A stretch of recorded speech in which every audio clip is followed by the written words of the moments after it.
Welcome back. As we noted earlier, Ileana Ros-Lehtinen is leaving Congress this year, and one of the candidates hoping to replace her is here with us this morning.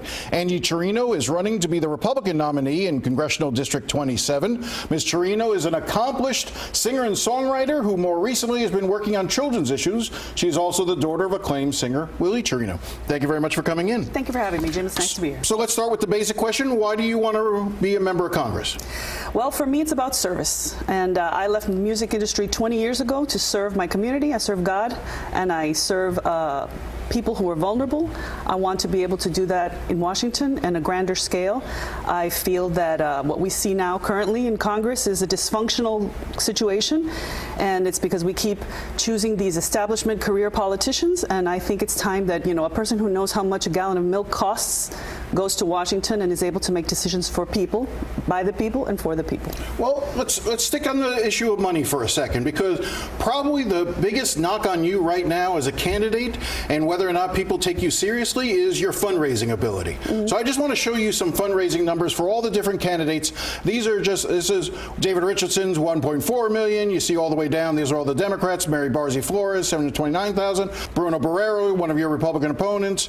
Mary Elvira Salazar, 303,000. And you at $25,000. $25,000 suggests to a lot of people you're not a serious candidate. Well, I'm running a grassroots campaign, and I'm taking donations from every person that I can, and it's not, you know, a matter of special interests giving me money. It's, you know, people that I'm going knocking on doors and saying, here I am, and doing the best I can. This is the first quarter we've reported. Let's see how we do next time.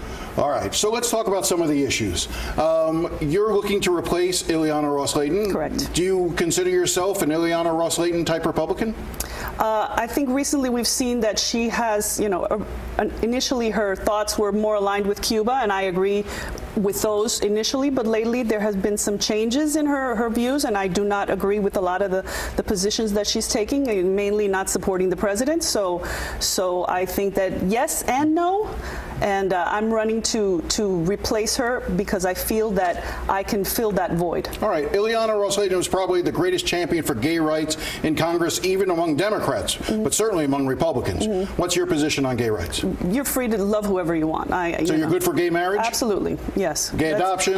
Yes, I have. You know, I work with children in foster care and children who can go to a loving home, whoever it is. As long as we can verify that they are good, sound people, I have no problem with that. We're taping this on Friday, which is the day that there's a national walkout of schools across the country on the anniversary of the Columbine shooting. We've seen the Never Again movement sort of take hold after Marjorie Stoneman Douglas affected so many here in South Florida.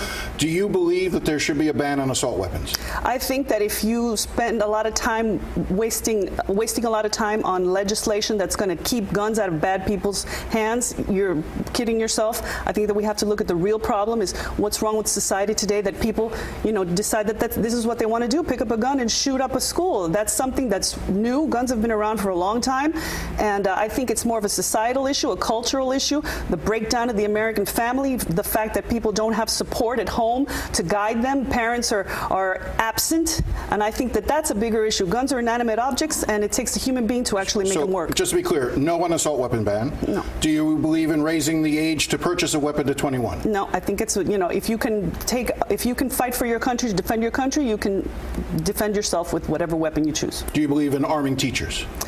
I only believe in arming teachers who have a military background and who are specially trained to do something like this. All right, let's turn to healthcare. This is another important area. Would you vote to repeal Obamacare? Absolutely, yes. We need to repeal Obamacare and replace it with free market systems that give people affordable insurance and give them better quality. How many? Do you know how many people in Florida District 27 currently receive Obamacare that would lose it if it's repealed? Well, I know that currently 88%. I was reading the statistic this morning. 88% of people in the country have health insurance, and only 12% do not. So I think if we go back to before Obamacare and we have, you know, put in these free market solutions, I think we can cover everybody. 96,300 people. Florida District 27 has more people signed up for Obamacare in the state of Florida than any other district, and you want to take that from them? Well, if we give them free market solutions, we're able to give them affordable. Suppose they can't afford Obamacare was for those people who were caught in between, not poor enough to receive Medicaid, but not making enough money to be able to go into the free market system. Well, unemployment is down. People are working. Economy is up. Tax cuts are giving people more money. I think that this is a good time to give them choices as opposed to ordering them to have whatever insurance they give them. You talk about children. I want to turn to the issue of immigration for a second.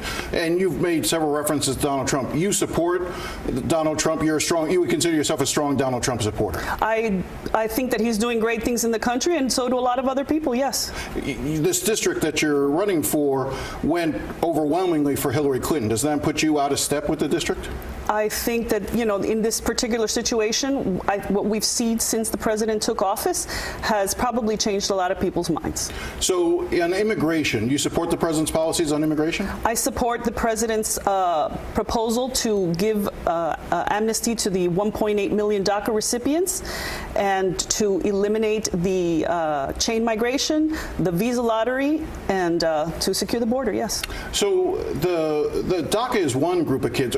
I watched a speech that you gave on April 7th. It was at a fundraiser, which hasn't been reported yet, so I don't know how much you raised from that. Hopefully you raised your number. Okay. But you talked about a young man named Victor. Victor Pulido, yes. Who came to this country from Guatemala to escape the violence and drug cartels there. Mm-hmm. Came here when he was 15. He was used as a drug mule by his own mother. Used by a drug mule. Escaped to the United States, though, mm-hmm, correct? Yes. Was here at 15, almost committed suicide, turned his life around. Correct. So you recognize, though, that under the Trump current policies, that Victor would have, if today's version of Victor, trying to come to the United States, would have a much harder time getting into the United States. And if he had made it in the United States, it would be far easier under the rules that President Trump has now implemented, not just to deny him asylum, but to deport him.